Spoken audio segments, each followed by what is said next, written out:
আসসালামু আলাইকুম, আপু কেমন আছেন? ওয়ালাইকুম আসসালাম। ভালো আছি ভাই, আপনি কেমন আছেন? ভালো আছি। আপনার নাম কি আর আপনি কোথা থেকে এসেছেন? আমার নাম রূপা, আমি আসছি কুষ্টিয়া থেকে। আপনার নাম রূপা, কুষ্টিয়া থেকে এসেছেন। জি। আচ্ছা ঠিক আছে আপু, আপনার বয়স কত? আমার বয়স 20 বছর। 20 বছর বয়স, বিয়ে শাদী হয়েছিল? জি না। আপনার ফ্যামিলিতে কে কে আছে? আমার ফ্যামিলিতে খালি আমার নানি আছে। আপনার নানি, আর আপনার বাবা মা?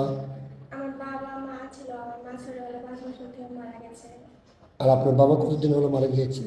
আমার বাবা বিয়ে করেছে, সৎ মা আমাকে খুব অত্যাচার করে। আপনার বাবা কি বেঁচে আছেন? না, আমার বাবা মারা গেছে। আপনার বাবা কতদিন হলো মারা গিয়েছে? আমার বাবা মারা গেছে আর 7.5 বছর হয়ে গেছে। আপনার বাবা মারা গিয়েছে 6-7 বছর হয়েছে। জি। আর আপনার মা মারা গিয়েছে আপনার যখন 5 বছর বয়স ছিল তখন। জি। এখন সৎমায়ের ঘরে আছেন, সৎমা আপনাকে অনেক কষ্ট দিচ্ছে। জি। ও আচ্ছা আচ্ছা, ঠিক আছে আপু, আপনার লাইফটা অনেক কষ্টের। সুপ্রিয় দর্শক, আপনারা শুনছিলেন রূপাপুর জীবনের গল্প। ওনার ফ্যামিলিতে বাবা মা কেউ নেই। উনি ওনার সৎ মায়ের কাছেই বর্তমানে বড় হচ্ছেন। তো সৎ মা ওনাকে অনেক জ্বালা যন্ত্রণা দেয়, সেটার জন্য আপনি আমাদের এখানে আসছেন, তাই তো? জি। আচ্ছা, আমাদের এখানে আসছেন একটা ভালো জীবনসঙ্গীর আসেন। জি। তো আপনার কেমন ধরনের ছেলে পছন্দ বলেন?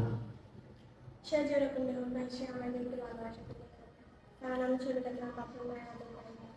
ও আচ্ছা আচ্ছা, ঠিক আছে, বুঝতে পেরেছি। আপনার ছোটোবেলা থেকে বাবা মার আদর ভালোবাসা পাননি। সে যেমনই হোক আপনাকে একটু ভালোবাসা দিলে হবে। জি।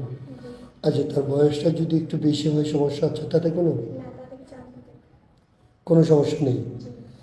আচ্ছা ঠিক আছে, বুঝতে পারছি।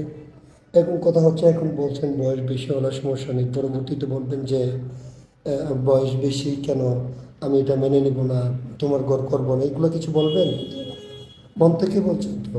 জি, মন থেকে বলছি, কারণ আমাকে